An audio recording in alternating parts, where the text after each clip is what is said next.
1. Used to work and owned an annual event several years ago, and we had just finished up for the year and I was finally ready for the long drive home, where a bed and several fuzzy blankets were waiting for me. After almost 5 days of herding cats and volunteers and putting up with the headaches that go with the insanity, I was happy but drained, as well as slightly thirsty and wanting a small boost of energy. So I pull into a gas station and grab some drinks and snacks for the trip ahead. As I'm walking in, I see a car parked outside with an Indiana license plate. Story takes place in Virginia, but I have family in Indiana, so it was an interesting side note. So the first thing I hear as I walk into the store is a Karen loudly asking where the Pois dispenser is. I still don't know how she got 4 syllables out of the 3 letters that make up the word pop. At this point, let's introduce our cast. Karen, dressed as only a Karen can be. I think it was her first time leaving the Midwest. Store employee, a look of panic and bewilderment in his face, dressed in a red polo with the company logo stitched on the back and black pants. Me, slowly rebuilding the threads of sanity and decency that I had lost over the weekend, running on about 20% and slowly climbing. I'm wearing my usual clothing when I'm dealing with my event, so I'm wearing an employee blue polo with my event's name in red, as well as my lanyard from the event and a brown Survivor utility kilt. To all who know me. As a note, I have 2 different badges attached to my lanyard. One was our event's generic staff badge, and the other was a badge identifying me as the owner of said event. I keep both to not draw too much attention to myself, and people react differently to a generic staffer than an owner. Anyways, back to the story. So after listening to Karen's mangled attempt at the English language, I walk over to where they are talking. "Ma'am, I don't know what you're asking for." They're starting to look more panicked and terrified. "I want to know where the pop dispenser is."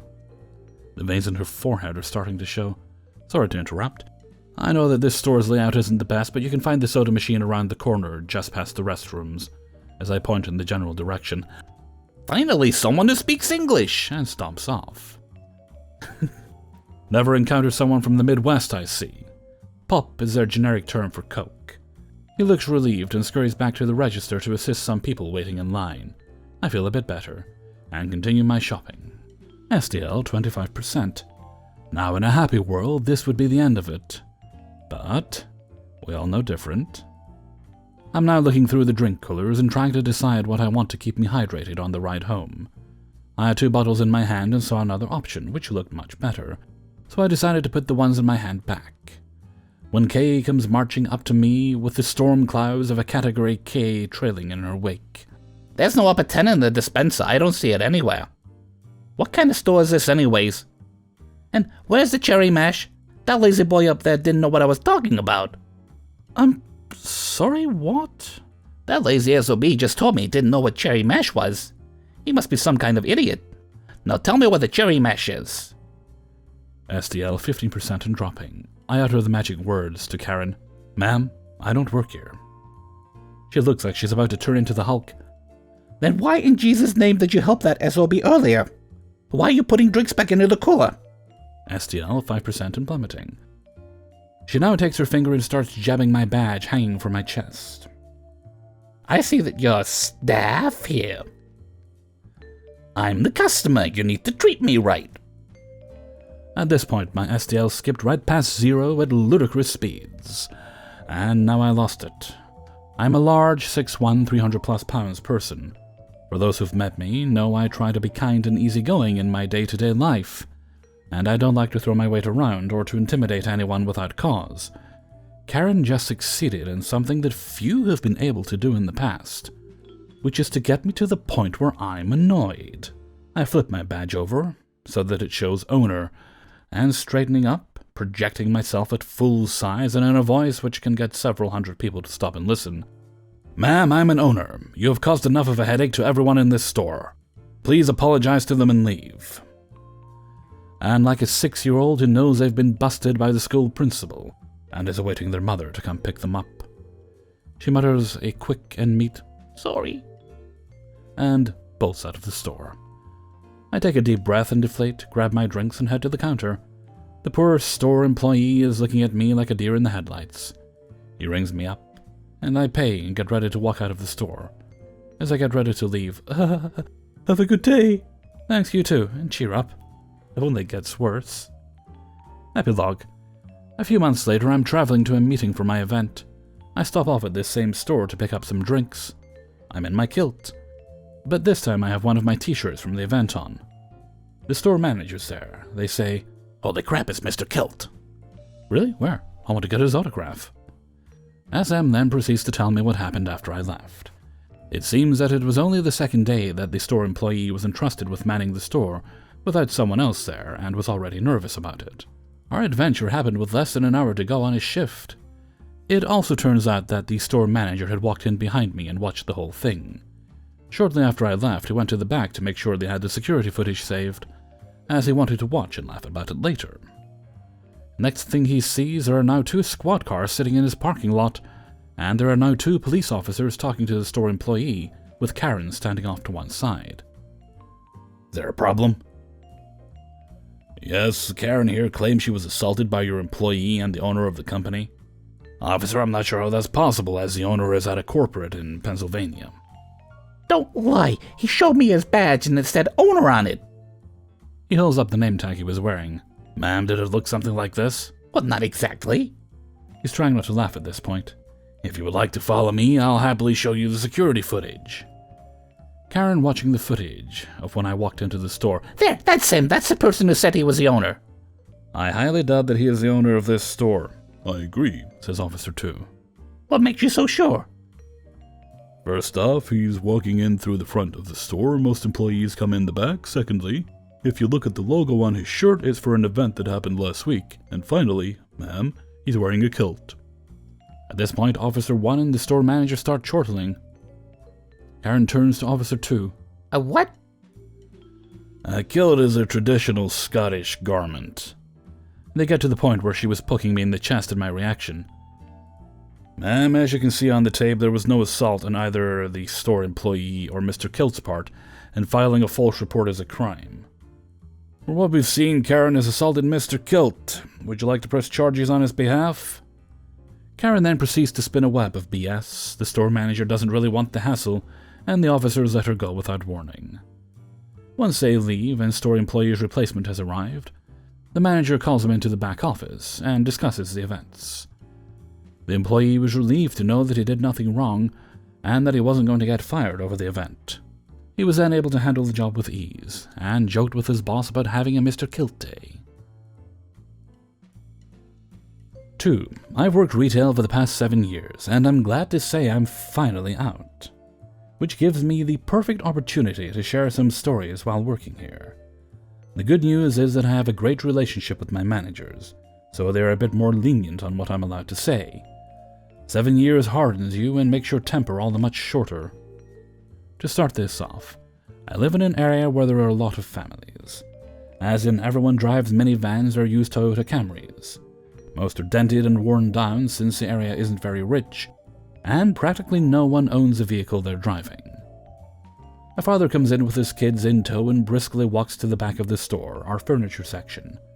He has 5 kids, ranging from the oldest being around 8 or 7 to the youngest, toddling behind no more than 2 years old. I am working the copy area. However, from my perch I can see straight back, and I watch with horror as his 5 kids break off and begin running around the store. They start pulling product off the shelves and whack each other with it. Expensive equipment too, but they don't seem to care. I don't like this, obviously, since everything they're throwing around is going to have to be damaged out, considered too damaged to sell, or put back on the shelves neatly since it's all laying on the floor. My supervisor doesn't like this even more, and I can see his face turning red. The entire time the child tornado is making its rounds up and down the aisles, the father is intensely studying the chairs, and holding up my other associate who is glancing back at me, wondering what to do about the children. My supervisor has finally had enough when one of them tries to climb up the employee ladder, which is chained and situated against a far wall, for the express purpose of not being climbed on. "Excuse me, sir, could you please watch your children? They can't be grabbing and throwing product off the shelf, thank you." I'm trying to buy a chair. What do you expect me to do? "I don't know, watch your kids maybe?" The father looks to me. I don't understand. What do you expect me to do? I'm trying to buy this chair. Watch your kids. They are wrecking our store. The father shushes his kids, which gets them to settle down for all of 5 minutes. My supervisor and I hear a crash and the toddler starts crying. Thankfully, no one was hurt, and they had just knocked down a heavy product which hit the ground and scared the youngest one. This sets off my supervisor. Sir, I need you to watch your children or you can leave. What do you expect me to do? At this point, we just kind of stare at him, since we just told him what he needs to do. I'm not the one who chose to have that many kids. This gets him to decide he wants the chair he's been staring at, and the other associate helps him get situated. I man the copy center as it got suddenly busy, but my supervisor runs to help clean up and follows the group to make sure they don't make any more mess on their way out. After they leave, I hear this over the radio. Someone get his plate number? Why, what's going on? He can't fit the chair in the trunk of his Camry, so he's put down the seats, made the kids get in the trunk, and put the chair on the folded seats. What the hell is wrong with people? Unfortunately, he was gone before the cops arrived. I never saw him again, so I wonder if someone along the line got him to stop. 3. Backstory. I'm an Asian aerospace engineering student. I'm part of the college student government. We come up with things from charity bake sales to find ways to improve the college. When I am not at college, however, I work at a local and well-known fast food restaurant. It's the worst, I hate it so much. But it will do for now while I save up for things like driving, gap year, etc. Now, the bus I catch to go home after college normally stops at the fast food where I work, and it's not uncommon for me to go there to buy some food. Now on to the actual story. One day, I seem to have walked in on a particularly busy time at the restaurant. Now, I wasn't in a rush, so I placed my order and sat and waited for my food. Now, while I was waiting, I scrolled through my phone, but I felt like someone was staring at me. And there she was, Karen. She had probably seen me work behind the counter before, I don't know, but she seems to have known me. Shouldn't you be helping them? Indicating to the staff who were having a hard time packing and sorting out everyone's orders. I'm a little speechless as she caught me by surprise. Well, I'm not on shift today. I'm just waiting for my food. No, you need to go and do your job. I'm not on shift today. I just finished college. Karen seems to finally have clocked what I said. Oh, why do you even bother with college if you're just going to end up working here forever? And then she inserted some racial slurs about, people like me stealing people like her's jobs, and apparently not even doing it properly. One of the co-workers there heard the entire conversation and looked at me. I asked her if I could just get my food without the product I was waiting for, and I walked out, not wanting to start a fight, and quite speechless, as I'd never been in a situation like that before. That was the end of it. Or so I thought. Fast forward a few weeks, I was doing interviews for my college for a receptionist. The way it works is the interviewees would go through the main interview panel first, one consisting of teachers and assistant head teachers, and then face a student panel consisting of members of the student government, i.e. me. You can imagine where this is going now, can't you? There she was, Karen. I couldn't believe my luck. She went ghost white and didn't have the best interview with us. I think I can safely say she regretted her actions a few weeks back. We all got together and discussed her to a point, and it wasn't as if Karen had a particularly good resume, and I told everyone what happened with me and her, to explain why she seemed extra nervous in our interview.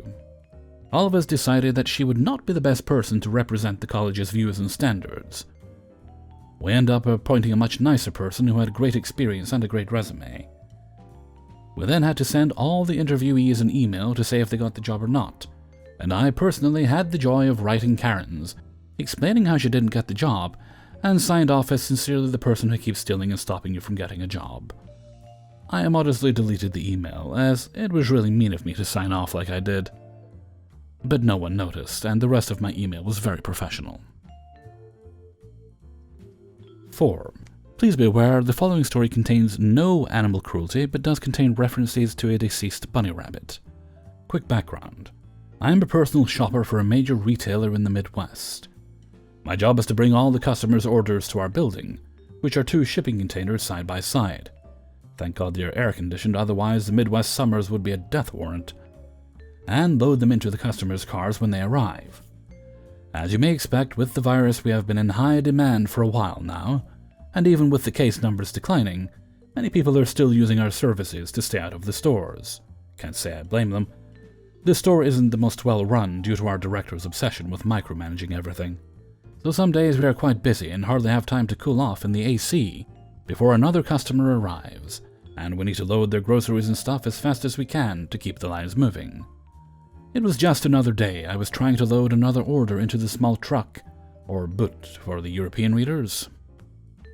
I was trying to figure out how to load the 15 bags and 2 24-packs of water into the small space, which was made smaller by 3 suitcases and a folding chair, when I heard the sound I am all too familiar with. I'm sure we all know the sound, the high-pitched nasally tone of, you guessed it, the Wild Karen. Hey! I hear the call and I glance up from my real-life game of Tetris to see a woman standing across the lot and looking over at me. She appeared to be in her early 40s and was wearing jeans, purple t-shirt, and under her straw hat I saw the standard, "I want to speak to your manager" haircut.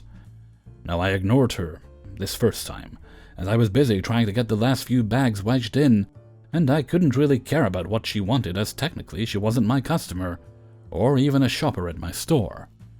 She was standing in a small city park that was across the lot from where our little building stood, and I figured she was calling someone else. Standard mistake. Hey! This time I stand up straight and look back at her. Hey, there's a dead rabbit over there. I want you to take care of it. What? I said there's a dead rabbit over there. Now that I understood what she was saying, I hoped the information I had to give would shut her down. That's not on our property, it's not my job. At this point, I returned inside the containers to retrieve the remaining groceries, and when I returned to the customer's vehicle, who do I see but Karen walking up to the car, standing by the driver's side door? No social distancing, no mask, not a care in the world. The driver quickly began raising her windows while Karen began again. I said there was a dead rabbit behind that rock over there. I reported it to some people last night and it's still there. I want it taken away now. Ma'am, that property doesn't belong to our store, and I have no authority about that area. It's a city park, and last I checked, I do not work for them. But I want it gone. Not my job. Who do I call to get it then? I have no idea. At this, Karen storms off, mumbling something about calling animal control, or was it corporate? The customer and I share a confused look as I close the trunk, and I let them know they're clear to leave. The customers drive away, and I walk back inside to share a hearty laugh with my coworkers, who didn't decide to come out and watch the show. All in all, it raised morale for the rest of the morning, until my store director decided to poke her nose in our work again. Just another day working retail. Am I right? 5. Many years ago, I managed a movie theater in California. We used to have a regular that I'm surprised, thinking back on now, was not banned from our theater sooner. He would go into the bathroom and spend a lot of time in there. Then, when we'd go in to check it later, there was shit smeared all over the wall. Toilet paper and paper towels would be thrown everywhere. We got wise to this and would send an employee into the restroom to keep an eye on him, which apparently incensed him. We gave him the moniker of Unishitter. Our theaters were domes, and there were 3 of them in one parking lot. We were all separated, so we had our own management and employees. If we would see the Unishitter, we would always alert the other 2 theaters that he was in the area. The guy clearly had some mental problems. One day, I noted him having a full-on conversation with a Jurassic World standee that's motion-activated. When you walk past it, it roars. The final straw was when one of my employees came up to me and freaked out and said that he was told, I know you live in Winchester Boulevard, but I'm not exactly sure where. How creepy is that? We decided to ban him if he came in and did one more weird thing. We figured it would be the next time he came in because he always did weird, creepy things. So I come in one day and the other manager told me he had to kick him out because he was calling one of our Ethiopian employees racial names. They said it wasn't as difficult as he thought it would be. He didn't give him too much guff. My manager heard he was harassing the employee and said, Hey, we've put up with you long enough. We have a zero racism policy. You need to leave and you can't return. Unishitter says something like, you hire these, insert racial star here, F you, and some other nonsense. And that the other manager couldn't really make out. The other manager yelled, "Fuck you too," as the Unishitter stormed out. This made me feel better about banning him. I kind of felt sorry for him because he clearly had mental problems. But I don't care how crazy you are. I will not allow racist behavior in my theater. Hey everybody, Hellfreezer here, and thank you very much for listening to Adventures in Fast Food and Retail, episode 100. Nothing special planned, sorry about that. It kind of snuck up on me, this one. And I do have Glitch Monthly this week, so that's going to be lots of work. Plus there's a thing, the past few weeks I've been getting done with work early. More or less. And, but I do need to be done early this week because I've got a guy coming to fix the... Oh, you've heard me grumbling about the stupidity of this. They installed Windows in 2018 and only now are they telling us they're unsafe. Like literally might fall out if you open them. Thankfully not the way I usually open them, but still. But yeah, so apparently they have to fix this. So I've got a stranger, and I'm probably going to have to cleanse them with fire when they get here. That might be excessive. Yeah, I assume they're probably masked, and I know I'm not sick, so... Allegedly, if work needs to be done, that's the thing. Part of what they're doing is they're going around that... Seemingly there was a design fault making these windows, and some of them have dodgy parts in them, others don't. They'll come and inspect the windows. There's 8 windows in my house. They'll come and inspect those, and if they're fine, great, they can leave quicker, and if they're not, allegedly it doesn't take too long to swap out the parts. Which I suppose is also good. Then I can go back to not opening the windows that way, because I never open them the way that they say the fault's with. There's a way you kind of open it, and there's a little latch that hooks onto it. You can kind of open them that way to vent them if you want, which is how I do it. Which is also you just kind of then unhook the latch and pull them open to clean them, which I really need to do. And there's another way to do it where you kind of open them inward and like the whole window kind of tilts inward. Apparently that's where the fault is, but like I say, I don't use that function, but whatever. I'll be here on Wednesday afternoon, allegedly, so I'll need to take all my blinds and curtains down, move them out the way, and then I'll have to put them all back up when they leave. Oh, and I also need to look up a part for my lawnmower. Lawnmower, I'd like a new one actually, but the lawnmower still works. It's just one of the clips that holds the wheel on the front keeps falling off. Well, it doesn't keep falling. It fell off, so the wheel keeps falling off. Okay, that's enough rambling from me. I'm going to head off for now.